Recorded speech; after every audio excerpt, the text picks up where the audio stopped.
I-PAC কাণ্ডের পর আজ কলকাতায় ইডি ডিরেক্টর রাহুল নবীন 3 ফেব্রুয়ারি সুপ্রিম কোর্টে আইপ্যাক শুনানির আগে ইডি দফতরে জোর তৎপরতা। এর মধ্যেই বিকেলে কলকাতায় পৌঁছবেন রাহুল নবীন। ইডি ডিরেক্টরের সঙ্গে আসছেন আরো 3 জন আইনি পরামর্শদাতা। আগামীকাল সিজিওতে ইডি অফিসারদের সঙ্গে বৈঠক রাহুল নবীনের। গুরুত্বপূর্ণ নির্দেশ দিতে পারেন বলেও খবর। বৈঠক হতে পারে সিবিআই এর সঙ্গেও। রাজ্যপালের সঙ্গে দেখা করতে পারেন রাহুল নবীন।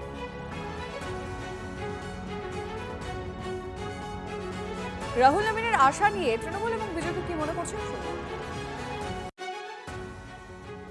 মামলা জোরদার করার জন্য কলকাতায় আসার কি প্রয়োজন আজকের দিনে সেটা আমি বুঝি না। কারণ আজকের দিনে প্রযুক্তিগতভাবে আমরা যতটা এগিয়ে গেছি, আর আমাদের মাননীয় প্রধানমন্ত্রী ডিজিটাল ভারতের কথা বলেন, সেখানে একজনকে দিল্লি থেকে কলকাতায় আসতে হয় মিটিং করার জন্য, এটা আমি বিশ্বাস করি না। আসলে নির্বাচনের আগে ইডি, সিবিআই সহ সমস্ত কেন্দ্রীয় তদন্তকারী সংস্থাগুলো সেই রাজ্যগুলোতে, যে রাজ্যে নির্বাচন থাকে সেই রাজ্যে তাদের আনাগোনা বাড়তে থাকে। এটার চিত্রনাট্য, পুরনো চিত্রনাট্য, নতুন কিছু নয়।